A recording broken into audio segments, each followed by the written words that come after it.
Hello, everybody. I'm Victoria Grinman, and I'm here with Renia Tsigaras, and we want to welcome you to the 5 Top Things. Our second talk, self-care and rituals, is our topic today. Renia, how are you? I'm great, Victoria. Thanks for this time together and for the space to really just serve. This is a topic that is near and dear to me. I know that we were talking about this just before about self-care for us personally. So I'm happy to kind of just dive in and share that with the group. Yeah. I'm excited because as we were talking, just so everyone knows, we decided to, instead of just sharing in Confident Parents Raising Connected Kids, we are sharing this on the public Growing Kind Minds page as well. And, this topic, as Renia and I have just said, is so important, self-care and rituals. And so hoping that everybody gets something from this today. Now, Renia, I have my own thoughts about self-care and rituals, but from the perspective of working with new moms and new dads, right? Like new families, what would you say on a scale of 0 to 10, 10 being the most important or very, very important, would you say how important is it? Probably somewhere between 8 and 9. And I will share with you something that I learned actually way back when I was in nursing school. And it is this: if you do not take care of yourself, you cannot take care of others. There's nothing in there to give. And so that's the first point I'd like to make for today. We've got to take care of ourselves before we can take care of others. And that's not selfishness, by the way. No. It's called self-care for that reason, because you're giving yourself some love. Yeah. One of the things that pops into my mind, because I know the stuff that goes on in people's minds as we talk about self-care, it's like, I know. Let me just move on to the next slide.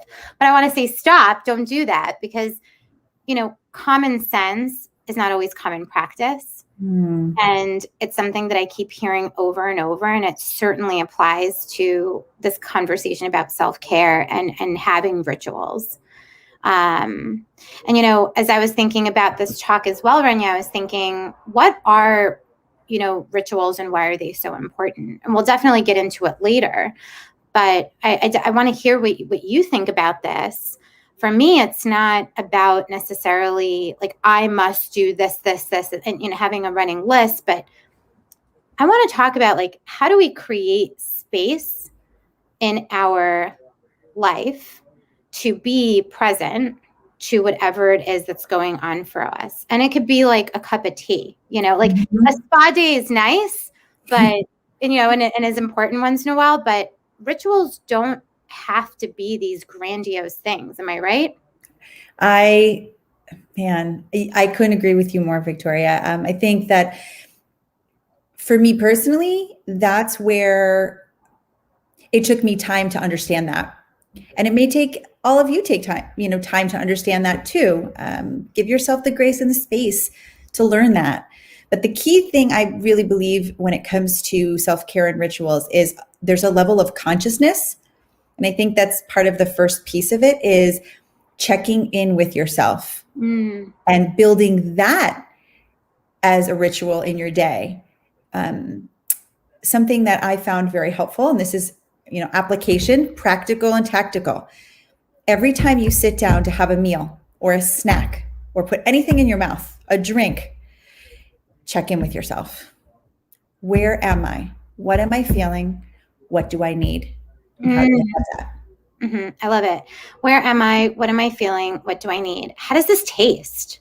Right? Like I love that so much. Checking in is important. And as you said that, I'm thinking checking in with you, checking in with the environment, checking in with others around you, right? Just in different ways. So just checking in is such a great tangible takeaway. I love it. Yeah, that's what works for me. And so I feel like that's the information that I share with all of you to make it more practical. I've certainly been to conferences and lectures that talk about like, these are the things that we need to accomplish. But if we don't make them practical and actually like tactical, like how do I actually participate in self-care? there's one easy way to do it. Mm-hmm. Is checking in with yourself at each time you put something in your mouth. Incredible. What about you, Victoria? Yeah, well, as I'm thinking about this conversation, the people that might be watching, I'm thinking I have some principles in my mind, Renia, around self-care. And then I, of course, have some, tangible things that, we can offer to moms and dads, right? And caregivers. And I was hoping maybe we can go through them and see what you think from a new mom perspective. Let's do it. Awesome.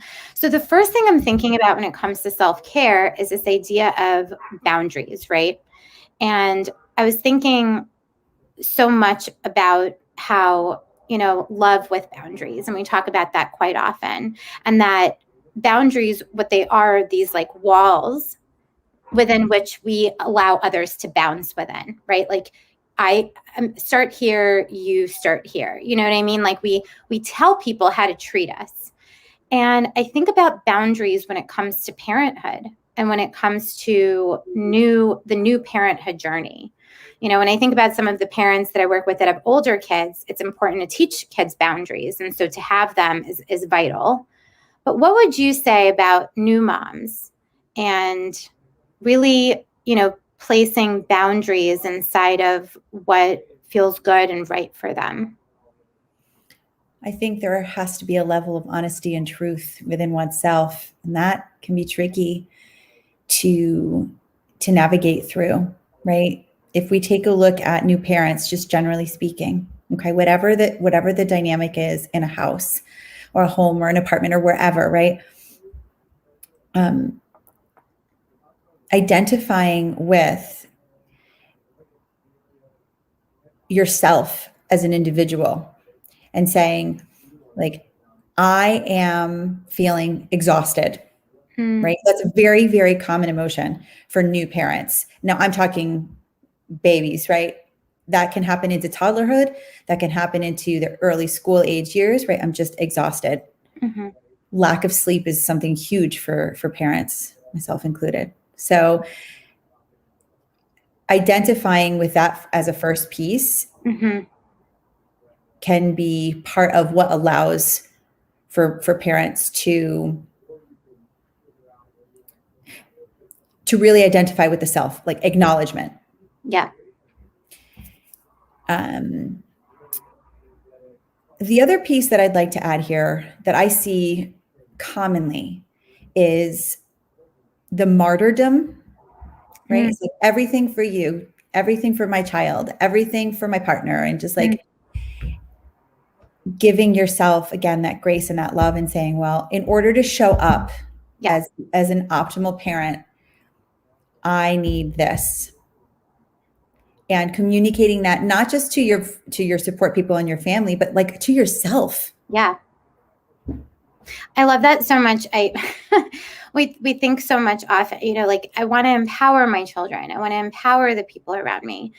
But oftentimes when I think about the self-care piece and the boundaries piece, we don't really empower, but we mirror through modeling, right? So if we model the self-care and the, hey, I need this space to really ground myself, to really just like become more conscious and aware of what's going on for me. Not only are we taking care over here, but it's really being shown as an example out there. I mean, that's more powerful than anything. We really nurture the empowerment around us through that modeling. What do you think about that? I think that's probably the best way to lead in any dynamic, in your home, in your workplace, anywhere, is to lead by example.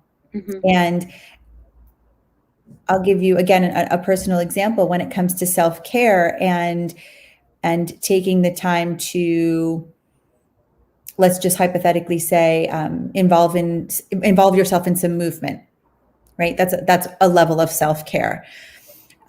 Teaching our children that exercise is important. And again, back to the sleep component, and sleep is important. And just self-reflection is important. To your point, Victoria, we're allowing and we're mirroring and we're showing our families that not only are we setting those boundaries, but that this is what I am offering to you as an example. Mm-hmm. And that's agreed how we empower families and Yeah. individuals. Mm-hmm. I love it. And being someone who works so closely with new moms, and I'm thinking of some wonderful clients that, are on my mind at all times who are about to become new parents. What are some of the tips that you can give them? I certainly have mine, but I would love for you to share. What are some things that people can do just in the beginning days, weeks, months that would really, ground them in these rituals and exercises that then they can sort of sustain over time? What do you offer to parents? So again, I'm really centered on practicality. So the check-in is the first piece, is in saying, okay, like, where am I? We have to make an assessment first, right? Mm-hmm. So making that assessment and checking in with yourself, that's usually where I start. And then beyond that, as you're checking in with yourself and you're taking inventory of where you are and making those kind of like proclamations to yourself, like, I need sleep, I need food, again, basic life needs. The first month postpartum, I will tell you, that's probably one of the most important things that I share with families is it's survival that first month.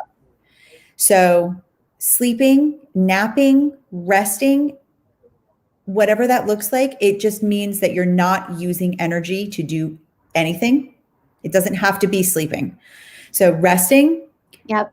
hydrating, snacking are the basic life needs that need to take place. And then check in with yourself emotionally. Yeah.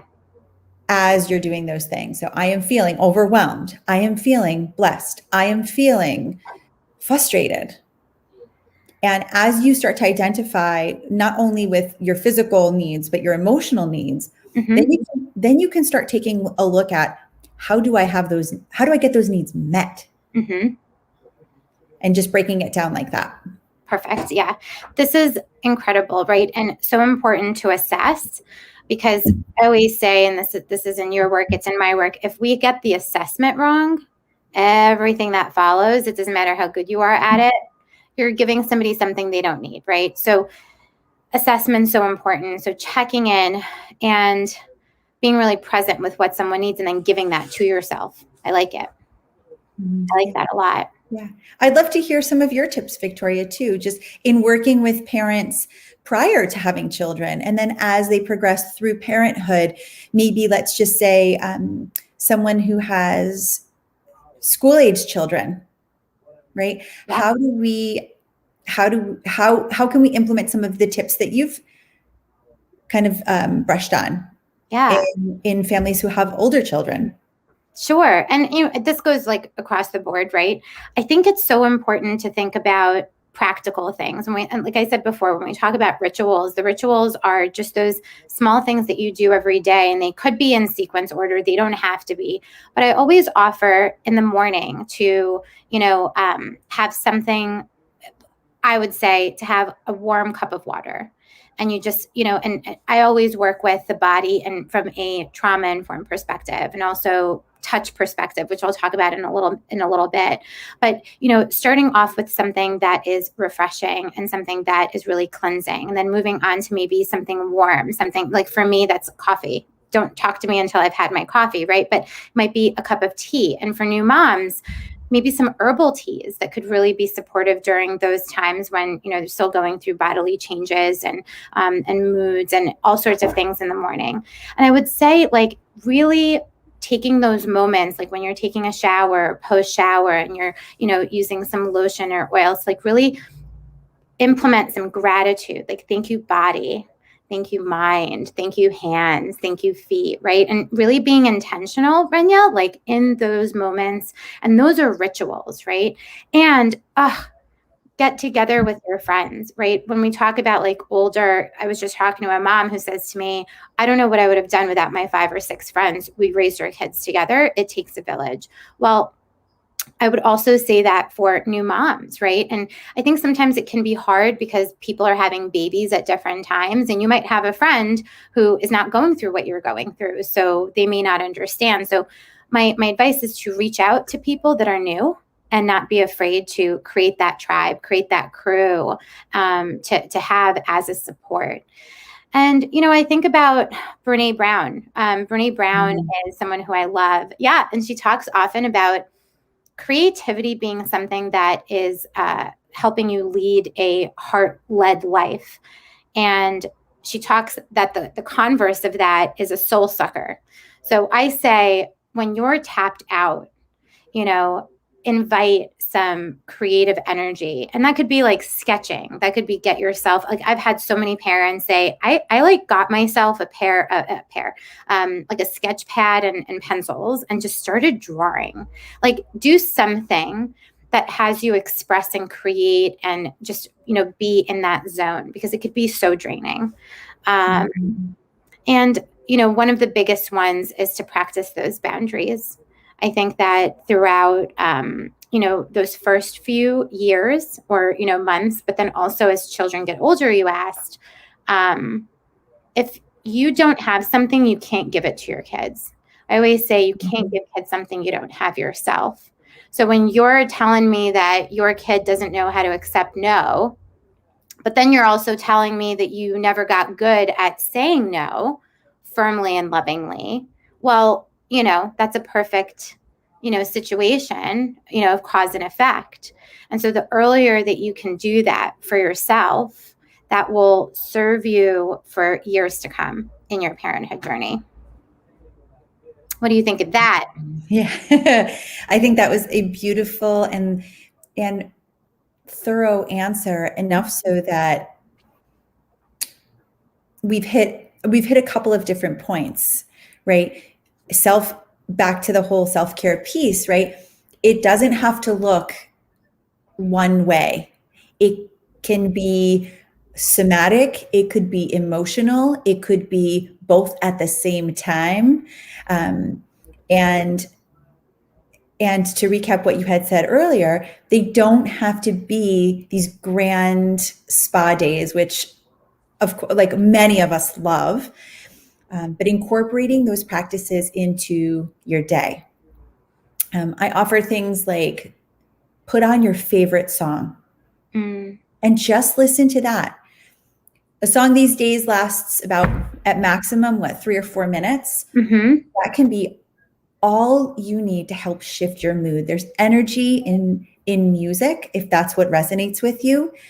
It could be you creating music, right? Tapping your fingers on a table and the rhythm of that. To some, that might sound really, really silly, but it's a way to channel your energy, create sound, be creative, to your point before, and connect with a couple of your different senses, right? Your hearing, touch, you're seeing your hands moving on the table, right? So all practical, again, tactical ways to check in. Yeah. I love it. I was just speaking to someone, Renia, she's incredible. Her name is Anita, and I'll actually have her on one of these days because I think she has some amazing news to share. I was actually going to invite her today, but it was just too cutting it too close in our live. But what she does, she's a massage therapist who has experience with childhood development, and she talks to me about touch. And she and I talked about the importance of self-care as it relates to touching your baby, touching your child, touching yourself. And I'm not talking about the risque kind of, right now we are so polluted with information. Don't touch, don't look my way, like isolation, like, socially distanced. And we are not touching, for the purposes of connecting the way that we used to. And what she talks about, and I love this, and I'd love to know what you think, especially with new moms and babies, is the importance of somatosensory experiences. That importance of, being contained within the skin of your mom, right? Just like really being held, or the massage for a baby. And so that, I think, really does speak to self-care for the baby and also for the mom and for the dad. What do you think about that? Yeah, that's huge. That's huge. We actually, for those of you that had joined us for our first talk, we talked about bonding. So when it comes to just bonding generally, right? Interpersonally, touch is a huge component to that. And so, yes, somatically, let's just talk about the hug, for example. Right? We know that on a biological level, when we hug someone for 90 seconds, we start to release oxytocin. This is the love hormone, everybody. And so this hugging captures a couple of different things, right? It allows for that touch that you were talking about, Victoria. It allows for an actual chemical reaction to go on in your body to allow you to feel not only loved, safe, connected, and that can be a component that contributes to that self-care because you are experiencing love in that moment. Yeah. So I encourage you all, when you're starting to feel frustrated, obviously consent is a huge piece to that when it comes to the hug, right? Is making that contact with your partner, your friend, your sister, your baby, your toddler, your 10-year-old, whatever, and allowing for that connection. I love it. And then, in having, in breastfeeding and touch, I can also imagine there being so many points of frustration, and wanting to not be touched and wanting to just have a space, to just have yourself to yourself. And, what do you say to new moms who experience those moments? Because those are very real. And, what suggestions would you give? I suggest just that, Victoria. Take that space. As long as baby is, and I'm speaking specifically to a newer parent. Yeah. As long as baby's being supervised by somebody else, or you've got baby in a secure space, okay? So we want to promote safety, taking that moment and stepping away and being with yourself. Yeah. You had mentioned before self-touch, right? That could look like this. That could look like you sitting on your bed with your hand on your heart and saying, I am having a frustrating day. I don't want to be touched today by anybody. And I need to honor that today. So maybe today is not a big touch day. There's less hugging going on. There's less massage going on. And instead, you're taking those moments, and again, to tie it all together, you're setting those boundaries on that particular day with yourself and saying, today, I don't want touch. It doesn't even have to look like this with your hand on your heart. I mean, you can sit on your favorite recliner and put your feet up and look up at the ceiling and just be with yourself and honor yourself and set that boundary. I love it. It goes back to the checking in, right? Like just really committing. I like that as a ritual, right? Like committing to recognizing the center of your own gravity, wherever you're at, right? Like in that moment, that day, and finding some time, at the start of your day to do that, just to see where am I at? What do I need? And I know that parents want so much to just do for the baby and to do for their partner, and there's all of that going on that it's hard to sometimes create that space to think about what do I need. So vital and important. Sure. But that goes back to what we were talking about. First times for anything is difficult, right? So again, back to this concept of giving yourself the grace to make those assessments. And maybe today you checked in with yourself one time. Great. You checked in with yourself one time today. Honor that. And then tomorrow and the next day and the next day, you keep trying. And sometimes you fall back and say, you know what? Today I didn't check in with myself at all. That's okay. Yeah. It's just giving yourself the grace every single day to make an attempt and to put the consciousness into checking in and providing that self-care. Yeah. You're just such a great support, because I can only imagine you working with new moms and dads, and they have so many questions and are going through so many things that nobody can really prepare them for, the way that they feel they need to be prepared once it arrives. And so I can only imagine you being such a source of good goddess energy for them as you work with them, Renia. I love it. Victoria. I would have to say the same for you, in the sense that when you explain information, really helping get down to the core of really where a person is at. And you've demonstrated that today in this live talk, in just like zoning into presence and consciousness. So thank you for your contribution as well. Yeah. Yeah. I love this conversation. I wonder if anybody has questions. If somebody actually does, they said, self-care is also important to parents to really think about their family. Yeah. What would we say to that? I'm trying to just dive into the question here. Let's see. Yeah. Self-care is also important to parents to really think about their family.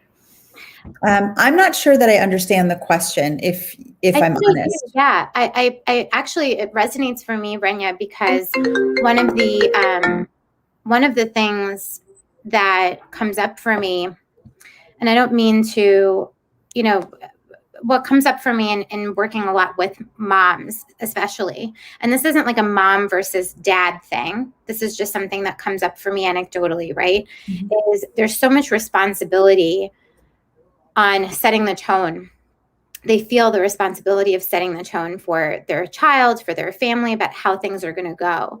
And I think setting the tone for what self-care looks like and what it might, means for a family, for a child, has a ripple effect. So whether it's the mom or the dad setting the tone, hopefully both parents, whether it's, two moms, two dads, grandparents, whoever the caregivers are, to set a tone for yourself that then sets it for the family, and then the family sets it for the community. You know what I mean? There's a whole ripple effect inside of this world where it's not just about us or just about our family. It's about this ripple effect that we have an impact on everybody around us. And so I completely agree with, with this viewer, that we do this, and it really resonates, with people that we may never meet, right? And so I think it's highly important. And like I said before, self-care is, there's common sense. I need to self-care, but once you burn out, you see how vital it is, because the burnout makes it that much harder to get back to baseline. And so what we're trying to do, and I think you're saying the same thing, is we want to be preventative. We don't want to always be reactive to this stuff, because once we need to be reactive, that already means to me that A, stress hormones are pumping without any stop. B, you've already got symptoms like lethargy and, other sorts of things that pop up. So you have these things that are going on. So we really want to be preventative. So we're really speaking to not just people who already have children, but also people who are thinking about this and thinking seriously about their plan, right? Absolutely. We are indeed a reactive society. And part of the intent of having this conversation, I know, Victoria, we were talking about, is just that, is let's all work, myself included, and I make a pledge to this too, is let's all work on taking good care of ourselves so that we can honor our each other, our families, and our communities. I love it. What's your stake in the ground? Do you want to declare something for your own self-care? I declare that I will be more consistent in my commitment to making space early in the morning for my meditation. I'm doing that with prayer, and I feel like the meditation piece needs to follow. And so my stake in the ground is being more consistent with my meditation. I love that so much. And I'm going to take a page from your book. I declare today that I will be more consistent. I will be consistent in creating space in my day for physical movement. I find that when I'm doing yoga or I do that flow, it creates this parallel for me of the flow in the day, like not being stuck. And so I miss it. And since COVID, that consistency of going to the gym or going to a class. Oh, wait, I never went to the gym. I hate the gym. But the classes or going to the studios or being outside or doing those things. Who am I kidding? It's just gone, right? And so that is my stake in the ground. Plus so much more, but I'll share that publicly. Wonderful. This is a great conversation. Always. I appreciate your energy, Victoria, and your share and the connection that I'm hoping that we can help foster in each of you and in your families and in your communities. Yeah. Renia, what is something that you'd like to offer to people? I think we both have offers. Yes, thank you. Thank you for asking. So my offer is that for those of you that have joined us today on this talk, I'd like to offer a 30-minute complimentary consultation where we create space that serves everybody's schedule, essentially, to allow for a conversation, guidance, support, whatever it looks like, whatever you want it to look like. So 30 minutes of time to connect and provide services. Amazing. And please just make sure that when you reach out to me, that you communicate that you had participated in this live talk. The information where you can reach me is on my website. It's posted here, theartofbreastfeeding.org. And please feel free to reach out to me. Awesome. And I too am offering for today, if you do reach out to me by the end of this week, so by Friday, usually if you sign on with me, whether a 3-month or a 6-month package, I offer this, a one-time free of charge full session.